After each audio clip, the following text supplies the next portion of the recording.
November 1996, Zurich, Switzerland. A woman wearing dark sunglasses and a headscarf entered a private bank. She gave a name, not her real name, a code name. The bank manager checked his records, nodded, led her to a private room. 30 minutes later, the woman left. She'd deposited something valuable, very valuable, documents, jewels, cash, maybe all three. The woman was Princess Diana, and what she deposited that day in Zurich was her insurance policy, her revenge fund, her escape money, the billion-dollar secret that nobody could trace, nobody could find, nobody could confiscate. Because if the royal family destroyed her, if something happened to her, if she disappeared, Diana wanted to make sure the truth came out. The money would pay for it, the documents would prove it, the evidence would destroy them. But Diana died 9 months later, and the Swiss bank account was never found, never accessed, never opened. Until 2003, when a mysterious withdrawal occurred. Someone accessed Diana's secret account. Someone who knew the codes, someone who took the money, the documents, everything, and vanished. This is the story of Diana's hidden fortune, the $1 billion nobody can find, and the conspiracy that suggests Diana might have survived, might be alive, living on that money, somewhere in the world, watching, waiting, planning her return. To understand Diana's hidden fortune, you need to understand her paranoia. By 1996, Diana believed people were trying to kill her. She wrote about it, told friends about it, predicted her own death. They're planning an accident in my car. Brake failure, serious head injury, to make the path clear for Charles to marry Camilla. Diana wasn't just paranoid, she was preparing. If they were going to kill her, she'd make sure they paid. She'd make sure the truth came out. She'd make sure her sons inherited something the palace couldn't control, couldn't access, couldn't take away. Diana needed money, lots of money, hidden money, untraceable money, money that could fund lawyers, journalists, investigations, revelations, revenge. The divorce settlement gave Diana £17 million, but that money was traceable, subject to palace oversight. Diana needed something else, something secret. She started selling things, jewelry, dresses, personal items. The famous dress auction raised £3.5 million. But Diana sold other things privately, to collectors, to wealthy Arabs, to people who would pay cash and ask no questions. Diana was accumulating money, quietly, secretly, illegally, technically, because she was supposed to report income. But Diana didn't report anything. She was building a war chest, a fortune the palace didn't know about, couldn't track, couldn't touch. Mohammed Al-Fayed was involved, that much is certain. Mohammed had connections to Swiss banks, to offshore accounts, to financial structures designed to hide money. Diana asked for his help. I need to hide money, lots of money. Can you help? Mohammed could help, and did. He set up accounts, moved money, created shell corporations.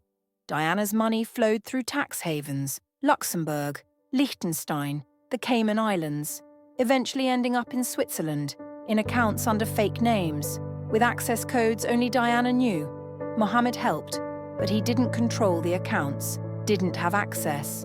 That was Diana's rule. This was her money, her insurance, her secret. Mohammed could facilitate, but not control. Diana trusted no one completely, not even Mohammed.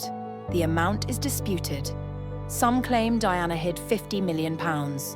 Others say £100 million. The wildest theories claim over £1 billion. How could Diana accumulate that much? Through what she sold, through what Mohammed gave her, through what she extorted. Yes, extorted.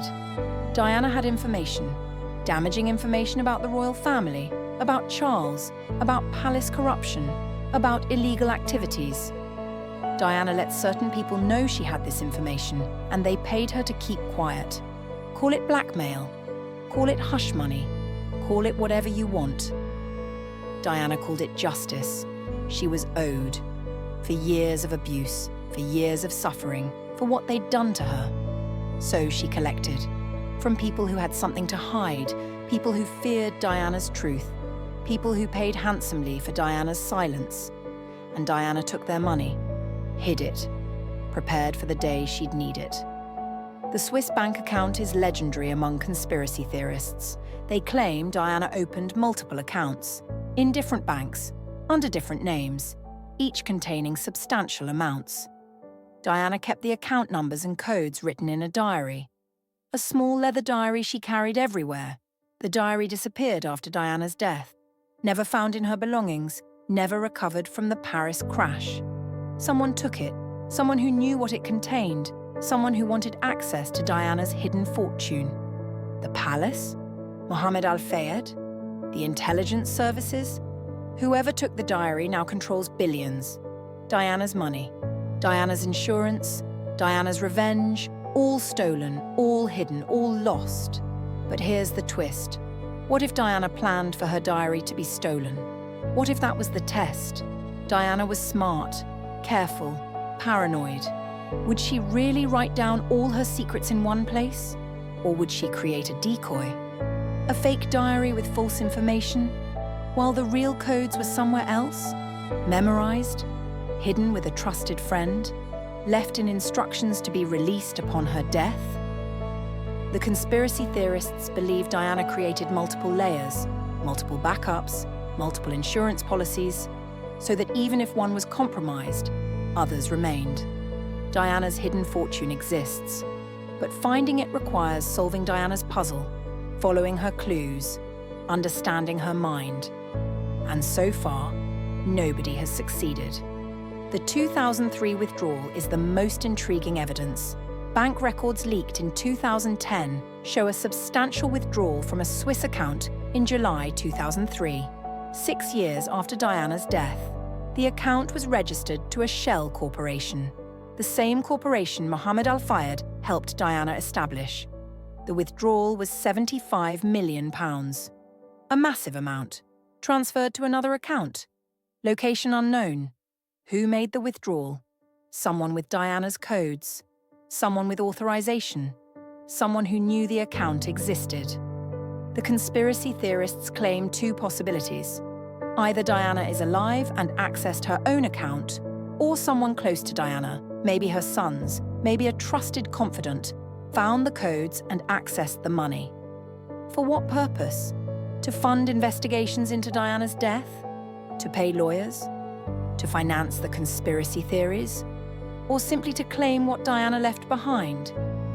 Prince William and Harry have always denied knowledge of hidden money. They inherited Diana's official estate, split it between them, but they claim no knowledge of Swiss accounts, of hidden fortunes, of secret money. Either they're telling the truth, or they're protecting Diana's final secret. If William and Harry accessed the 2003 account, they've hidden it brilliantly. No evidence, no trail, no proof. The money vanished as completely as Diana herself. Perhaps William and Harry learned from their mother how to hide things, how to protect secrets, how to keep the palace from knowing everything.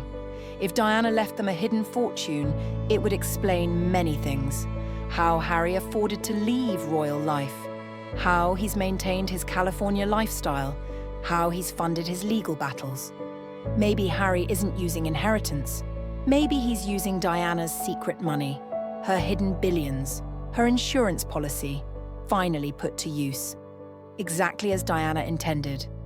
Mohammed Al-Fayed has been suspiciously silent about Diana's finances. He's talked about everything else.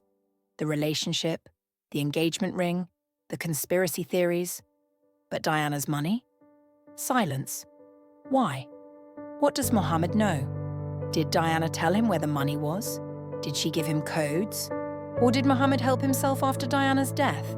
Access accounts he'd helped create? Take money that was supposed to be Diana's son's inheritance? Mohammed is a billionaire. He doesn't need Diana's money. But would he take it anyway? As compensation for his son's death? As payment for his conspiracy theories? As revenge against the royal family? Mohammed's silence is deafening. and suspicious. He knows something he'll never tell. Something that died with Diana and Dodi, and now lives only in Mohammed's memory and in Swiss bank accounts, waiting for someone who knows the codes, someone who can prove they're right, someone who can claim Diana's hidden fortune. The documents are potentially more valuable than the money. Diana allegedly stored evidence in those Swiss safe deposit boxes. Evidence of royal corruption, of illegal activities, of criminal behavior. Evidence that would destroy the monarchy. Proof that Diana was murdered. Proof of who ordered it. Proof of the conspiracy. These documents are Diana's revenge, her insurance that even in death she could strike back. But the documents were never released, never leaked, never found. Either they don't exist, or someone found them and destroyed them, or someone found them and is holding them. Waiting for the right moment, waiting for maximum impact, waiting to destroy the royal family. Diana's revenge, delayed but not cancelled, postponed but not forgotten. The documents exist, somewhere. And when they're released, the monarchy ends, Charles falls. The truth emerges, exactly as Diana planned. The theory that Diana survived is insane, elaborate, impossible, and yet persistent. The theory claims Diana faked her death, with Mohammed's help, with Secret Service assistance, with careful planning. Diana got out of that Mercedes before the crash, or after. Injuries staged, death faked, body switched. Diana disappeared into hiding, using her hidden fortune to live secretly. Somewhere warm, somewhere remote, somewhere she'd never be found. Why would Diana do this? Because dying was the only escape, the only way to be free. Free from the palace, free from the media, free from being Diana. She's alive, living on her $1 billion, watching her sons from afar, watching the world mourn her, watching the monarchy struggle, and waiting for the right moment to return, to reveal the truth, to show the world that Diana Spencer cannot be killed, cannot be silenced, cannot be erased. She's alive, and she's coming back. The evidence for Diana's survival is thin, circumstantial, desperate, but it exists. Witness reports of a blonde woman looking like Diana, seen in remote locations, South Africa, Argentina, the Pacific, always from a distance, always unconfirmed, always dismissed as lookalikes. But the sightings persist, enough to fuel conspiracy theories, enough to make people wonder, could Diana really have faked her death? Could she really be alive? The answer is almost certainly no.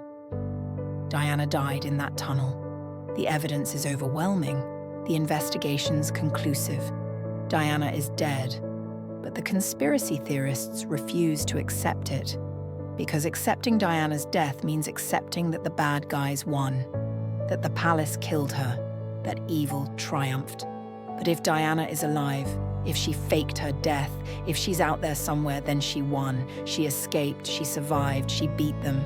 And that narrative is too appealing, too satisfying, too necessary for people who loved Diana, who need her to have survived, who can't accept that someone so vital, so alive, could just die. The Swiss banks refuse to comment. Client confidentiality, even decades later, even with Diana dead. They won't confirm or deny the accounts, won't discuss the 2003 withdrawal, won't acknowledge anything, which could mean the accounts don't exist. Or it could mean they're protecting something. Someone. Whoever is using Diana's codes, accessing Diana's money, living on Diana's fortune. The banks know, but they'll never tell. Swiss banking secrecy is legendary, unbreakable, even for dead princesses, even for conspiracy theories, even for the truth. The money is there, or it isn't. The accounts exist, or they don't. Diana's fortune is real, or it's fantasy. And the Swiss banks will never tell us which answer is correct. Prince Charles became king in 2022. If Diana left evidence of his crimes, his corruption, his conspiracies, Now would be the time to release it. Now when he's most vulnerable, most visible, most exposed. But nothing has emerged. No documents, no evidence, no revelations, which suggests either Diana's hidden evidence doesn't exist, or it's being saved for something bigger, something more important, something worth waiting for. The coronation? A royal scandal? The right political moment? Whoever controls Diana's evidence controls the monarchy's future. One revelation, one document, one piece of proof. And Charles falls. The institution crumbles. Diana wins. From beyond the grave, or from wherever she's hiding, watching, waiting, planning, with $1 billion. And the truth, and time, all the time in the world. To choose the perfect moment, to release the evidence, to destroy them all. From an anonymous source, published online in 2019, I worked at the Swiss bank where Diana had accounts. I can't give details, would lose my job, could be prosecuted. But I'll say this, the accounts exist, multiple accounts, substantial amounts, and they've been accessed multiple times since 2003 by someone who knows the codes, someone who has authorization, someone who is very, very careful, never leaves a trail, never makes mistakes, never does anything that could be traced. Is it William, Harry, Mohammed, someone else? I don't know, I just know. The money is moving, the accounts are active, Diana's fortune exists, and someone is using it. For what? I don't know, I just know. Diana planned this. Diana set this up. Diana knew exactly what she was doing. She created a fortune. That would outlive her, that would protect her sons, that would fund her revenge. And it's working, exactly as she planned. The money exists, the evidence exists. Diana's insurance policy is real and active, and one day, the world will know what Diana knew, what Diana hid, what Diana left behind. $1 billion secret that will destroy everything.